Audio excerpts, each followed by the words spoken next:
네, 반갑습니다. 사도행전 30년 49가 믿음의 아들에게 남긴 편지, 로마 대화재 사건, 디모데 전서, 디도서, 디모데 후서 이렇게 함께 보겠습니다.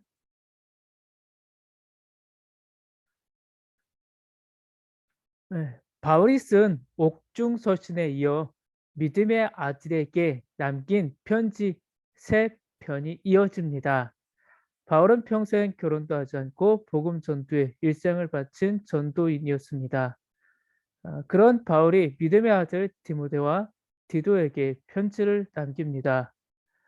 복음 1세대인 사도 바울이 복음 2세대인 디모데와 디도에게 보낸 편지입니다. 복음 1세대와 복음 2세대를 구분한 기점은 AD 64년 로마 대화재 사건입니다. 이렇게 구분한 이유는 로마 제국의 네로 황제가 이때 복음 1세대 지도자 200여 명을 처형했기 때문입니다.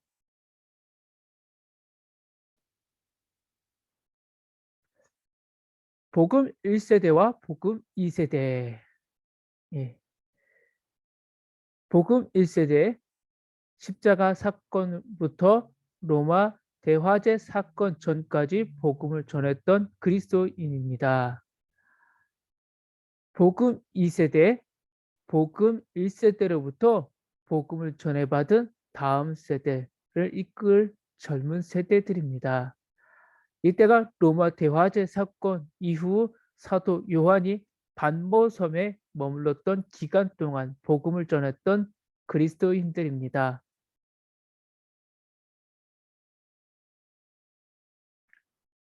유언과 비전, 신앙 계승, 다음 세대가 없으면 계승이 없다.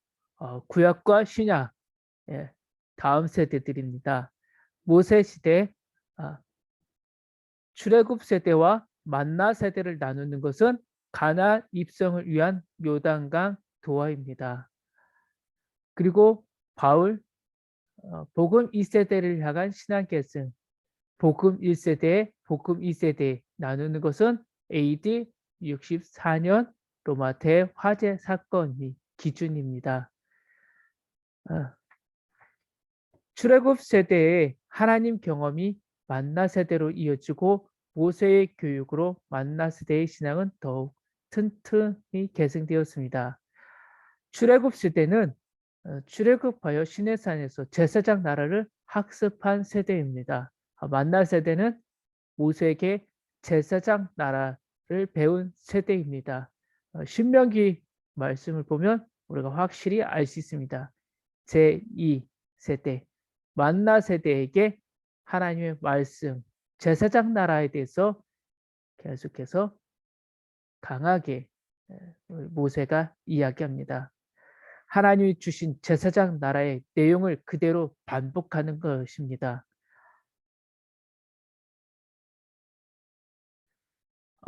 바울의 복음 2세대를 향한 가르침. 오늘 내가 내게 명하는 이 말씀을 너는 마음에 새기고, 예, 만나 세대에게 주었던 그 말씀, 내 자녀에게 부지런히 가르치며 라는 이 말씀을 누가요? 바울이 복음 2세대들에게 확실하게 가르칩니다. 바울은 복음 2세대 지도자들을 통해 복음이 더 확장될 것을 믿고 유언과 같은 디모데 후서를 남겼습니다. 복음 1세대의 신앙은 복음 2세대로 더 왕성하게 계승되었다는 것입니다.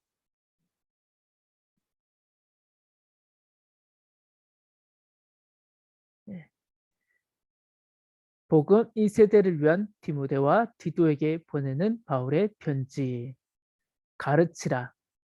좋은 사람을 세워라.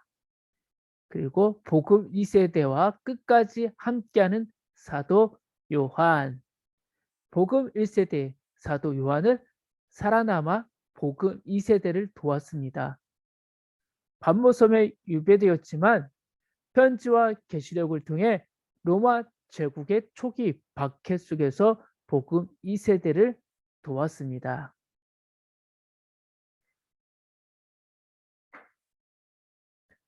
최후 승리를 꿈꾸는 동역자들에게 신앙이 계승되듯 복음을 전하는 일은 계승되어야 합니다.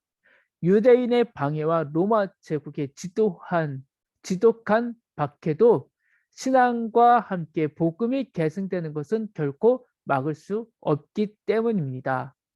복음 전도자로 한 길을 걸어온 복음 1세대 바울이 최후 승리를 꿈꾸며 복음 2세대들에게 편지를 건네는 심정을 헤아리며 살펴봅시다.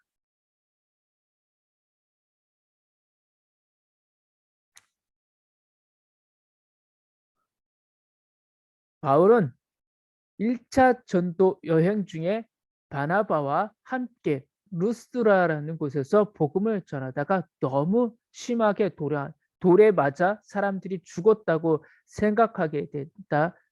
생각해 내다 버려졌던 경험이 있었습니다. 그런데 바울은 2차 전도 여행 중에 루스드라에 들러 그곳에서 또다시 복음을 전했습니다. 그때 디모데를 만나게 된 것입니다. 디모데의 아버지는 헬라인이었으나 디모데는 유대인인 어머니 유니게와 외할머니 로이스를 통해 어렸을 때부터 가정에서 성경을 배운 성경 패밀리 스쿨 출신이었습니다. 디모데는 바울의 2차 전도 여행 때 바울 전도팀에 합류하게 되었고 바울의 믿음의 아들이 되었습니다. 첫 번째 이야기, 디모데에게 보낸 편지. 디모데는 바울이 믿음의 아들이라고 말할 만큼 아끼는 제자였습니다. 디모데 전서는 디모데의 목회 사역을 돕기 위한 여러 가지 조언을 기록하고 있어서 디도서와 함께 목회 서신이라고 불리고 있습니다. 디모데 전서는 에베소 교회에서 목회를 하고 있는 디모데 개인에게 보낸 편지로 교회 안에서의 지도자, 리더십과 조직에 관해 세심하게 기록하고 있습니다. 또한 교회가 무엇인가에 대한 두 가지 내용이 담겨 있습니다. 첫째는 하나님의 사랑을 받은 자, 그리스도인의 몸이 교회라는 것입니다. 바울은 이에 대해 에베소에서 더욱 자세히 쓴 바 있습니다. 그리고 둘째는 직제로서의 교회, 즉 감독이나 집사를 세우는 일을 통해 교회에 대해 가르치고 있습니다. 교회를 대표하여 섬겨야 하는 감독이나 집사의 자질은 매우 중요합니다. 먼저는 자기 집안을 잘 다스리며 존경받는 인물이 되어야 합니다. 또한 지도자는 교회 안에서뿐만 아니라 교회 밖에서도 좋은 평판을 들어야 합니다. 여러 가지 지도자의 자격을 논하는 항목이 많겠지만 중요한 것은 하나님과 사람들 앞에서 부끄러움이 없는 모범된 삶을 사는 것이라 하겠습니다. 그 외에도 바울은 사역자의 자세와 관련하여 첫째, 거짓 교훈을 경계하라고 합니다. 둘째는 복음과 교회의 일꾼으로서 선한 교훈으로 양육받고 경건을 연습하라고 충고합니다. 또한 거짓 선생들을 잘 구분하는 일, 나이 많은 성도들, 과부들, 장로들을 대하는 법 등을 소상히 알려줍니다. 마지막으로 자족과 경건의 생활을 하라고 당부합니다. 경건의 생활을 하라고 당부하며 믿음의 선한 싸움을 싸우라고 독려합니다. 바울은 죄인 중에 죄인이었던 자신을 부르시고 귀한 사역을 맡겨주신 하나님께서 디모데 또한 부르셨고 사명을 주셨으니 열심을 내어 헌신하며 최선을 다하라고 당부합니다. 이어서 디도입니다. 두 번째, 디도에게 보낸 편지.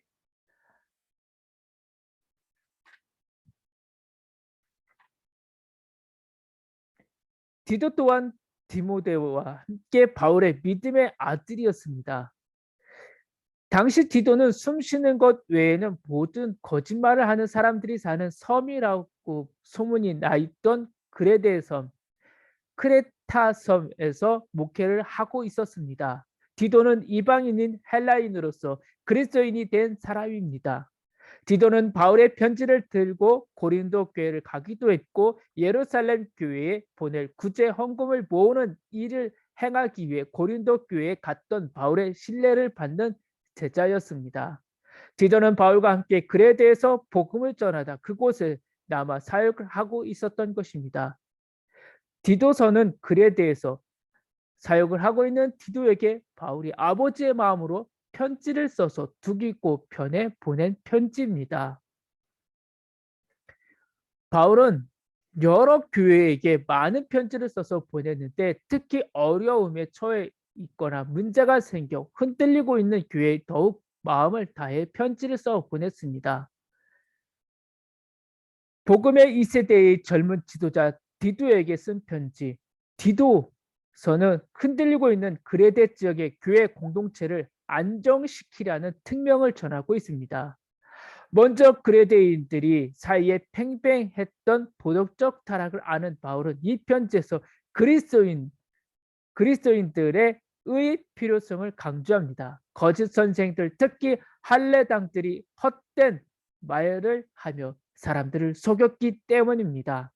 기독교 초기에 생겨난 많은 이단 중 하나가 할례당입니다. 이들은 율법주의자들로서 예수 그리스도를 믿는 믿음으로 말미암는 구원의 율법 준수라는 조건을 추가했습니다.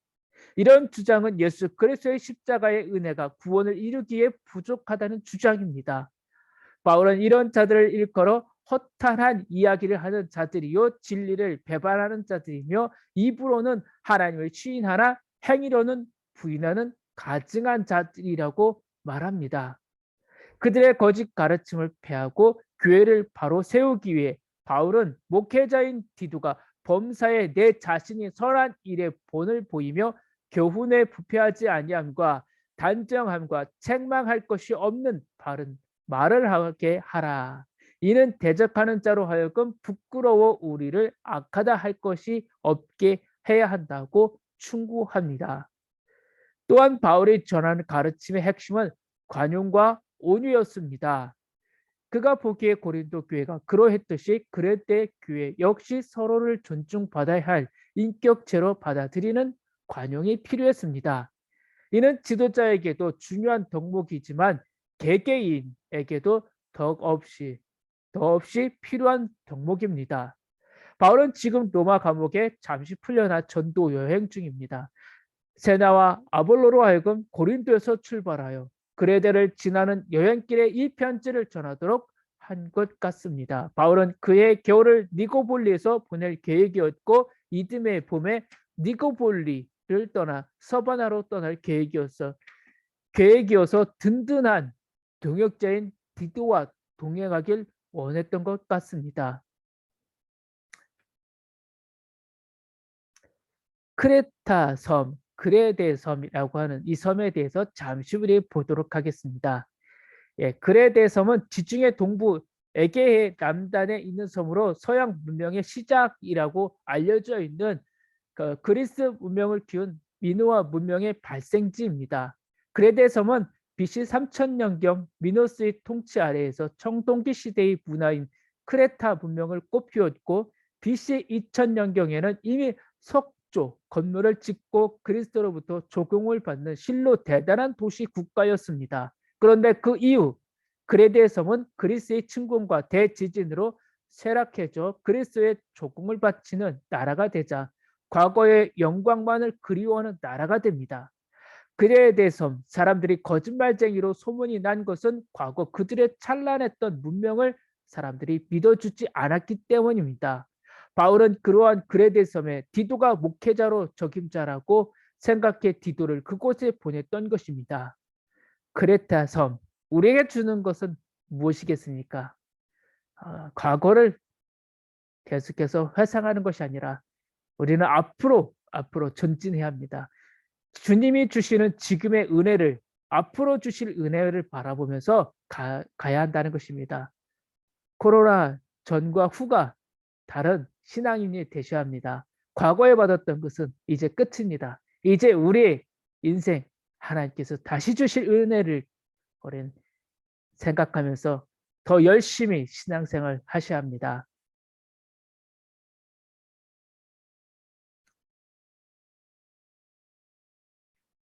예.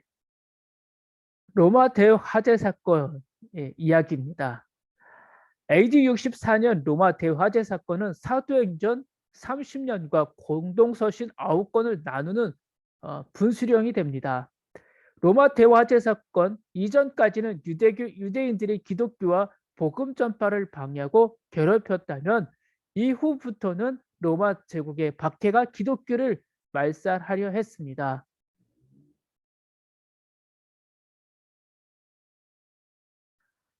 왜 네로는 기독교인들에게 누명을 씌웠을까?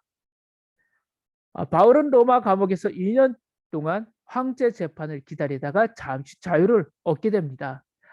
그러자 바울은 전도 집회를 계획하며 중단되었던 전도 사역을 재개합니다. 그런데 AD 64년 여름 로마의 대화재 사건이 발생합니다. 화재로 수많은 로마 시민이 집과 재산을 잃었습니다. 네로 황제에 대한 불만이 하늘을 찌를 정도로 치솟았습니다. 왜냐하면 노래를 좋아하는 네로 황제가 작곡을 위해 로마 시내에 불을 질렀다는 소문과 더 넓은 황궁을 짓기 위해 만들었다는 황궁 설계도가 발각되면서 네로에 대해 로마 시민들이 불신임을 표하기 시작했기 때문입니다. 거기에 더해 방화범이 누구인지도 밝혀지지 않고 있었습니다. 그러자 정치적 위기를 느낀 네로 황제가 로마 대화재 사건의 방어범으로 기독교 유대인들을 지목해 죄를 뒤집어 씌웠습니다. 그리고 복음 1세대 지도자 200여 명을 체포해 서커스를 원하는 로마 시민들을 위해 가장 잔인한 퍼포먼스를 보여주며 이들을 죽였습니다. 이때 바울이 체포되어 감옥에 다시 들어가게 된 것입니다. 전제와 같이 내가 벌써 부어지고 나의 떠날 시각이 가까웠도다 라는 바울의 이 말은 바울이 처한 박해 상황을 잘 말해주고 있습니다. 바울의 죽음이 다가온 것은 너무나 당연한 상황이었습니다. AD 64년 로마 대화재 사건이 발생하면서 바울의 상황이 급변하게 바뀌었습니다. 네 번째, 디모데에게 보낸 마지막 편지입니다. 바울은 이제 곧 죽게 될 것을 직감하고 유언에 가까운 편지를 하나 씁니다. 그것이 디모데 후서입니다. 복음 2세대 대표 주자인 디모데에게 보낸 유언의 내용은 한마디로 복음과 함께 고난을 받으라였습니다.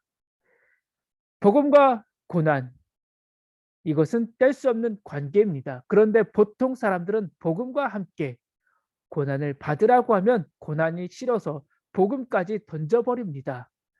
그러나 그 고난이 복이기에 바울은 복음과 함께 고난을 받으라는 것입니다. 그러면서 바울은 군사로 다니는 자는 자기 생활에 얽매이지 않는다는 것, 경기하는 자는 법대로 경기해야 면류관을 얻는다는 것, 농부의 수고가 있어야 열매를 얻을 수 있다는 것 등을 예로 듭니다.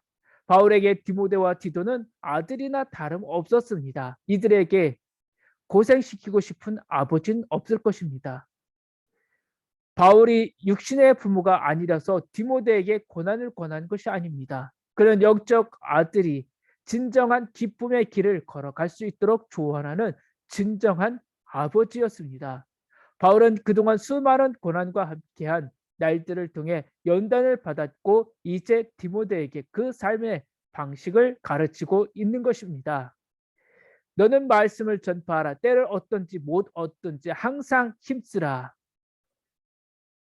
범사의 오래 참과 가르침으로 경책하며 경계하며 권하라.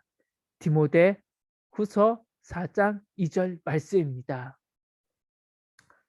때를 얻든지 못 얻든지 복음을 전파라는 바울의 이 유언과 같은 강한 부탁은 오직 자신이 전도인으로 한 길을 걸어왔듯이 디모데에게도 전도인으로서의 삶의 자세를 가르치며 부탁하고 있는 것입니다. 감옥에서 그의 인생을 정리하는 모습은 고난을 뛰어넘은 전도인의 위대함입니다. 바울은 넓은 영역을 뛰어다니며 그의 인생을 살아낸 후에 그의 사랑하는 영적 아들 디모데에게 예수 그리스도의 복음을 남기고 떠납니다. 복음 1세대 사도 바울이 복음 2세대 디모데에게 복음 3세대를 키우라고 부탁한 것입니다. 이렇게 복음 전파 사명이 바울에게서 디모데에게로 이어지고 있습니다. 바톤이 넘어갔습니다.